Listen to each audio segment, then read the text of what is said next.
final thing to cover, and that is small signal analysis of CE amplifier. Basically, we look at the circuit diagram for the CE amplifier and analyze the equivalent small signal model for that amplifier. So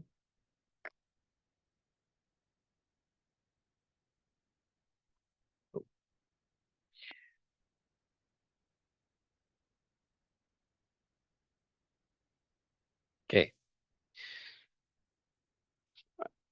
So here's the is the standard C amplifier. This should look familiar because this is also the circuit that we used in the lab.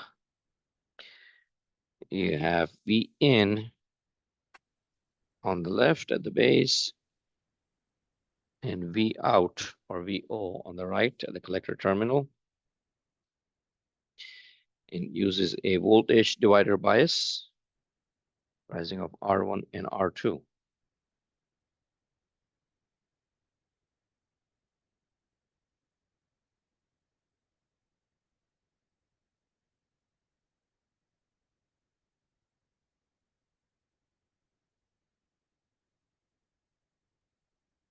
Okay.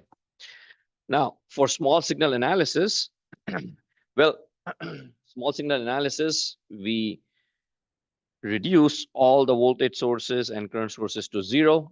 Reducing a voltage source to zero means it's replaced with a short circuit, meaning it is now connected to ground.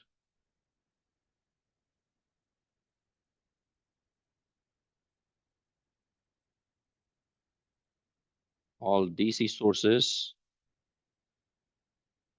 are reduced to zero.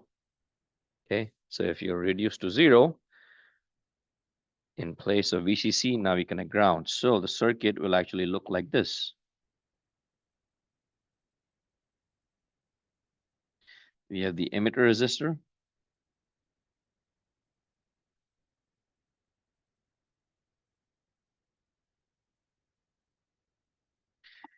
And then our collector resistor is now connected to ground. So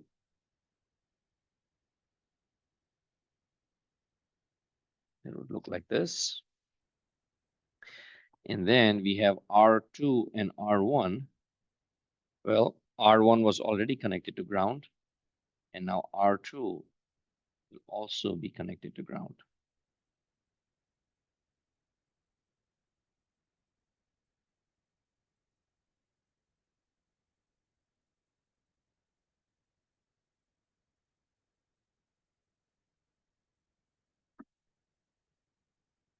V in. And then V out. RC. R1 and R2.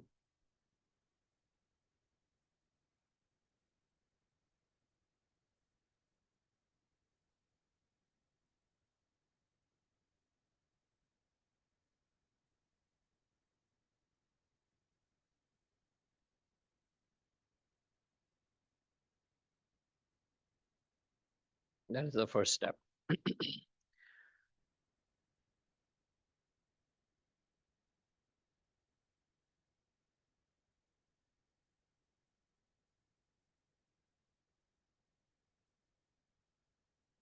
Okay, now we have this. We will go ahead and replace the BJT with its small signal model. A BJT small signal model, we have R pi, the input resistance, dependent current source, and RO, the output resistance, right? So let's draw that out first. We replace the BJT with its equivalent small signal model. That would be resistor, R pi, the dependent current source, and the output resistor R0. So R0, R pi, and the dependent current source is GM VBE or beta IB.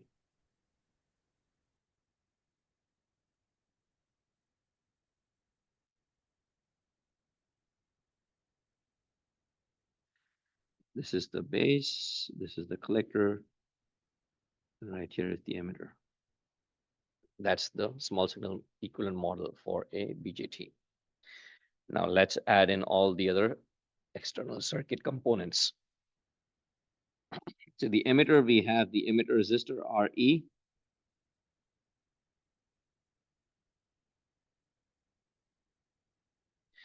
From the collector, we have the collector resistor RC.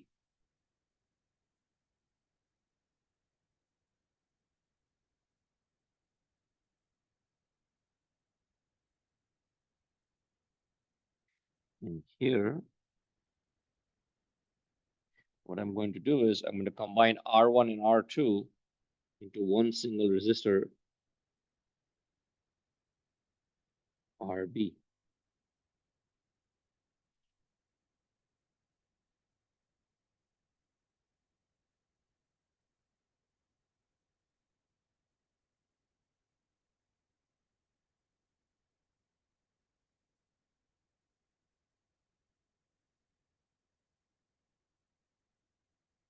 RB, of course, is R1 parallel R2. And this is RC. VO is taken across the collector.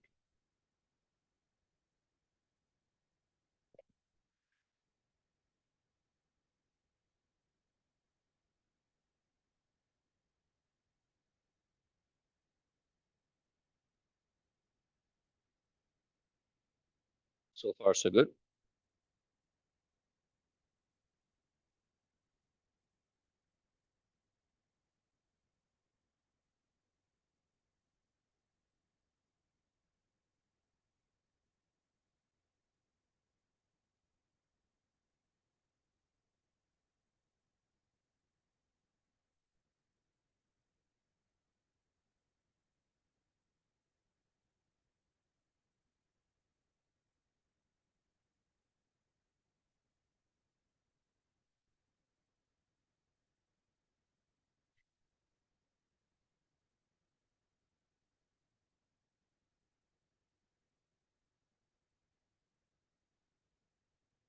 Okay.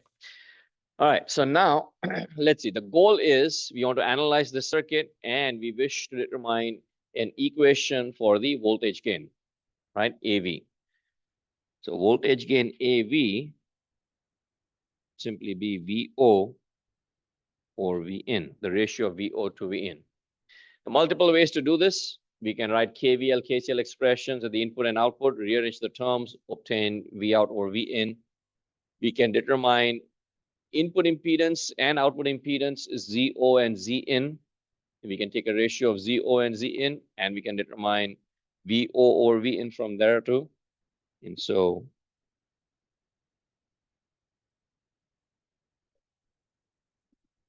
we'll look at both in a way. Okay. We will actually need Zin on the input side. We'll apply KVL on the input side, and then we apply KVL on the output side. And then I will also show how we can determine Zin and ZO also. So what do we have? On the input side, we have currents IB, the base current IB. On the output side, we have the collector current, but the collector current is flowing in the opposite direction. Okay. And because it flows in the opposite direction,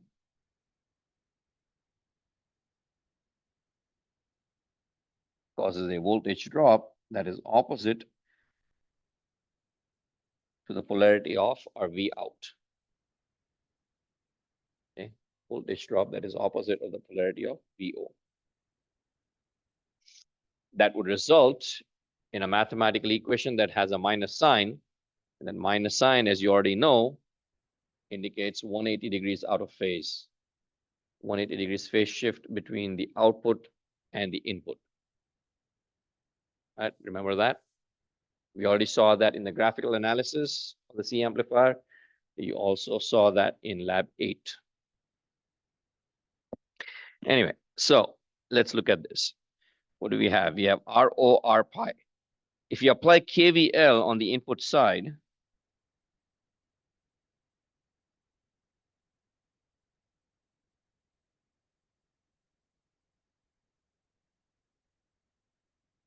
we apply KVL to the input side, what do we have? We have V in, the input voltage,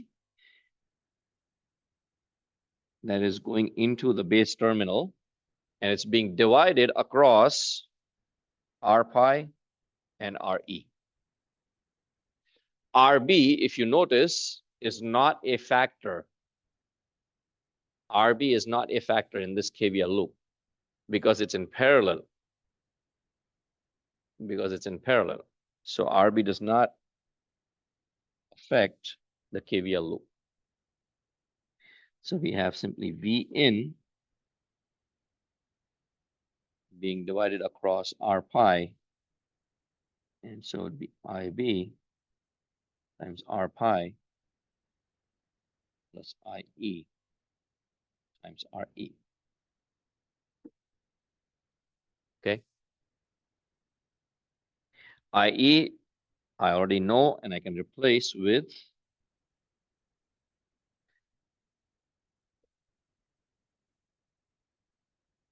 IB times beta plus 1.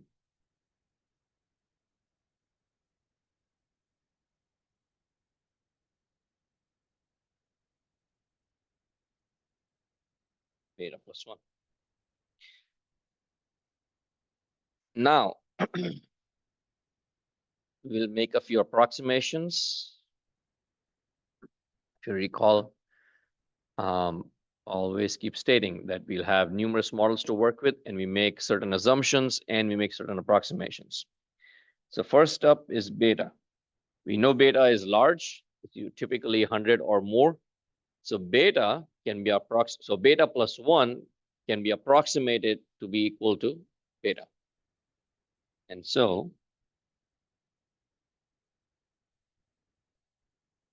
I can replace beta plus 1 with beta. Also, R pi is typically 1 or 2 kilo ohms, right? The input resistance. But beta is large enough so that beta, the product of beta and RE, compared to the product of beta and RE, R pi is negligible. Okay, so R pi would be far less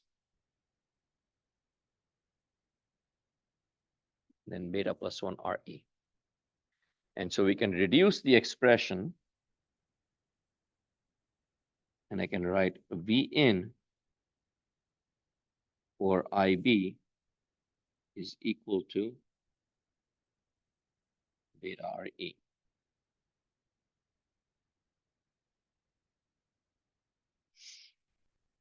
I can also write, and this will be useful later, IB is equal to V in or beta RE.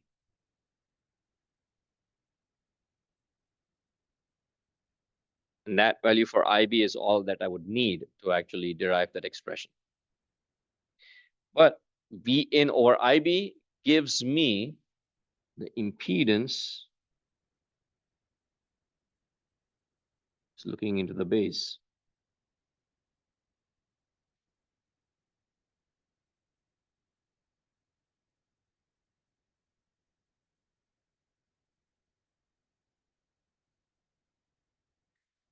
So we will say ZB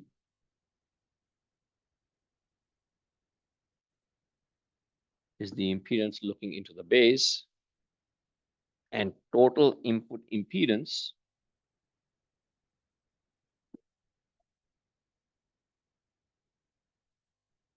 is ZB in parallel with RB.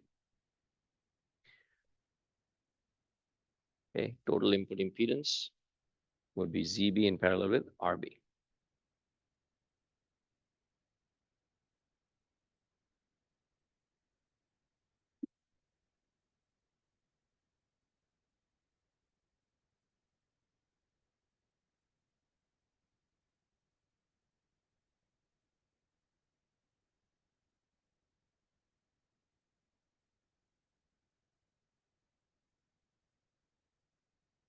Okay.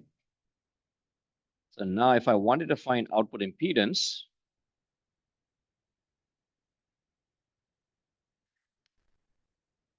we set V in is equal to 0. And if V in is equal to 0, then IB is equal to 0. And if IB is equal to 0, then our dependent current source is also equal to 0. Meaning this. And a current source reduced to 0 means we replace it with an open circuit. And if that is replaced with an open circuit, the only components we see looking back into the circuit are RC in parallel with R0 and RE. And so our output impedance,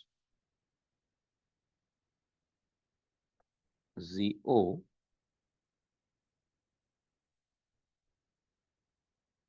would simply be RC in parallel with RE plus RO. RO, sorry, not R0, RO. Output resistance, RO. And typically RO is far less than RE. RO is simply the ratio of the output voltage to the output current, VCE over IC. So VCE over IC is going to be far smaller than RE.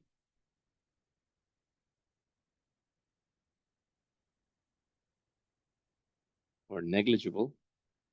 And we can write ZO is simply RC parallel RE.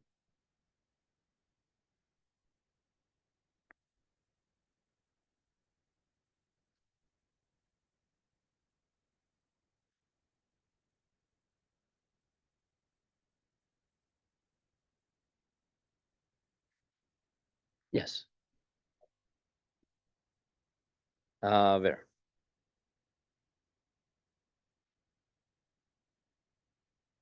Yeah, because this will become open and IB is already equal to 0.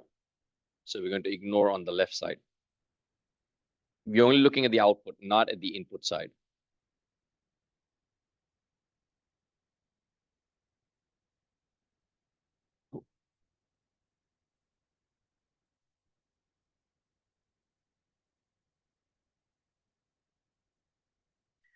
All right, so now let's write a KVL at the output. So if we write KVL at the output, we can write VO is simply equal to minus VRC, which is minus IC times RC. IC is beta IB. So it's minus beta IB times RC. And IB is something we already found. We plug it in here. And you can write VO is minus beta times RC times V in or beta RE. You rearrange the terms and you get VO over V in is equal to minus RC over RE.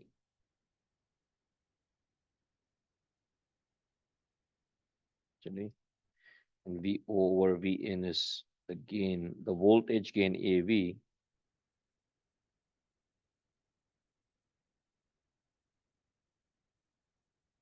So the ratio of the collector and the emitter resistors.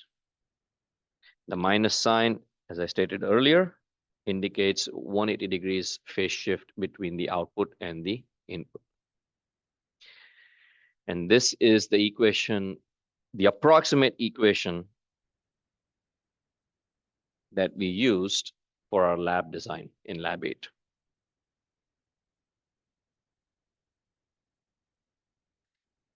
This can be derived using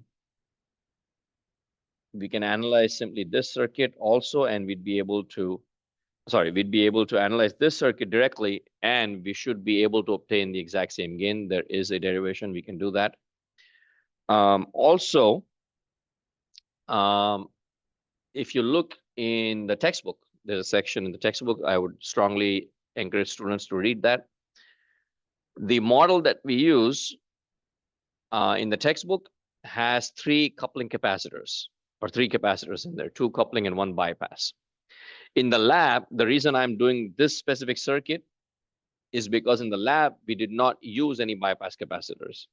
We only use one single capacitor at the input, right here, C1, coupling capacitor.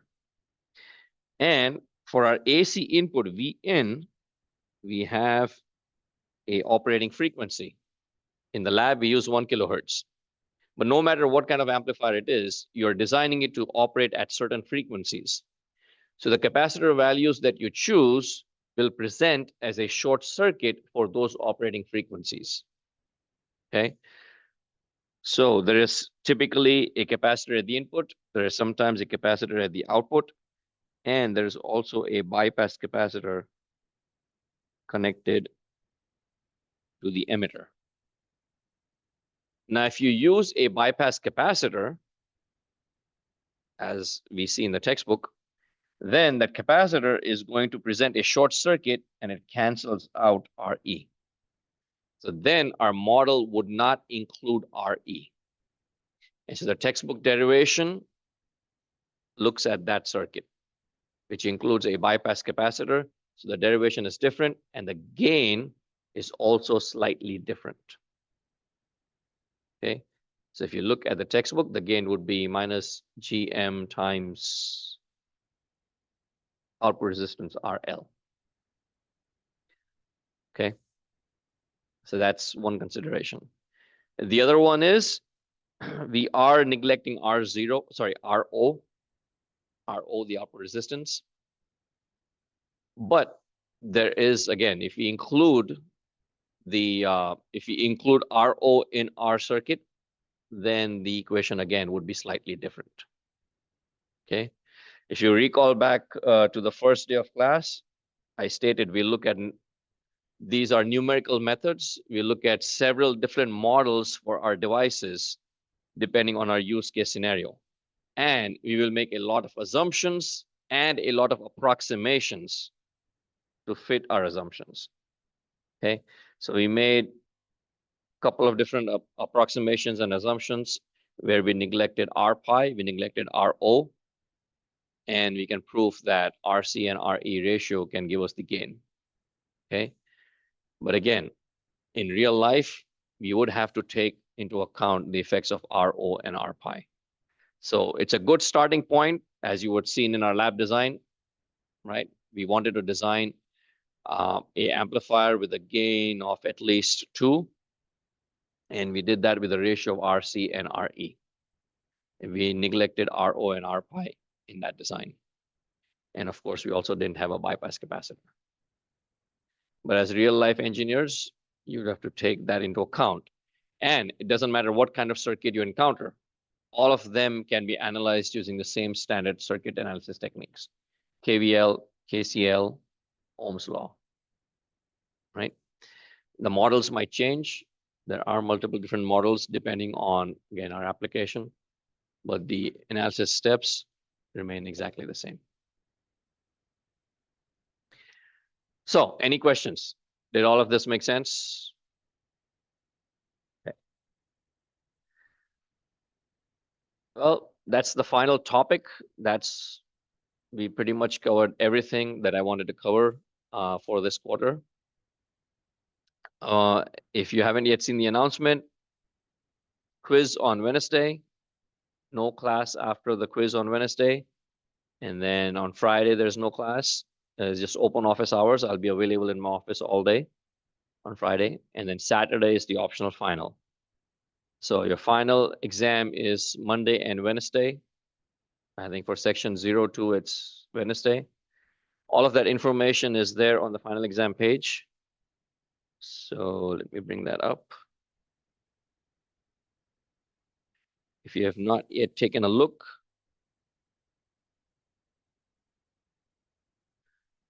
so final exam, been right there since the first day of the class. The only thing I updated were the topics and a few of the rules, and then the survey form at the end. So this is section 02. Your exam, according to Cal Poly, is on Wednesday from 7 to 10. Section 01 is on a Monday from 7 to 10. And there's a third option I provide to my students is taking it on the Saturday before finals week, which is this coming Saturday. So several students have taken up that option. You also have the option of taking it on a Monday if you wish. And if you do decide to do so, just submit the survey at the end. Let me know so I can prepare accordingly and print out the exams. If you're taking it on your regularly scheduled time, you do not have to fill out the survey. Yes. No, I'll confirm. There's enough seats, so pretty much everybody who submits will be fine. For Saturday or for Monday? Monday. I think we should be fine. 7 to 10, I don't believe there's any other exam at 7 to 10. There's plenty of rooms, I can just open them up. But we have plenty of space here, so it should be fine.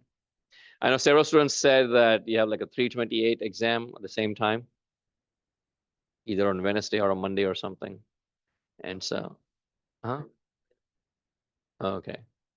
So several students did want to switch between Monday and Wednesday, which is fine. Quiz 8 on Wednesday will be based on chapter 7, basically BJT amplifiers and small signal analysis. And so I will remove that from the final exam. Okay, so I won't have that last topic will not be assessed on the final exam. The final exam would be mostly related to in-class work, homework problems, quiz problems, solved examples in class, lecture notes. It's open book, open notes. So students can bring in anything you want. There's no internet access, so any digital note-taking devices must lie flat, meaning the screen must lie flat on the, exactly, yes. And so that is fine. I cannot monitor everyone's screen individually, so referring to the notes, because we have digital notes and we have digital e-text, I will permit the usage of devices, but no other internet access, which I already have here.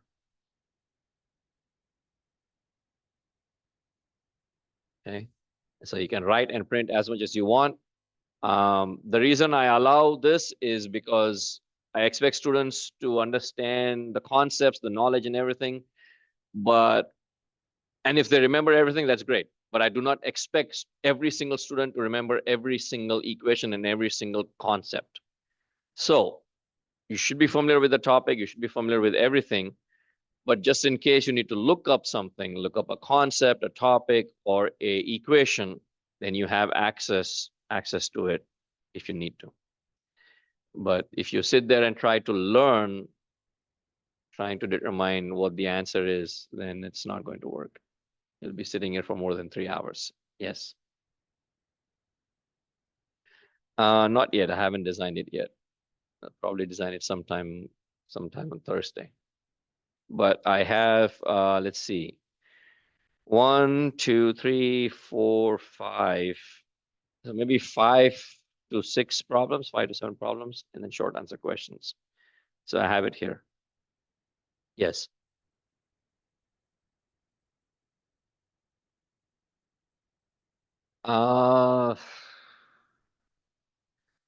That's hard to say. I think 7 should be done. I think 6 and 8 would be very hard, I think. But the solution will be an 8. I'm not going to test on the final anyway. So quiz 8 material is not going to. So yeah, the answer should be yes. Most likely it should be done. Yeah, yeah. And let's see. Yeah, please read everything on this page.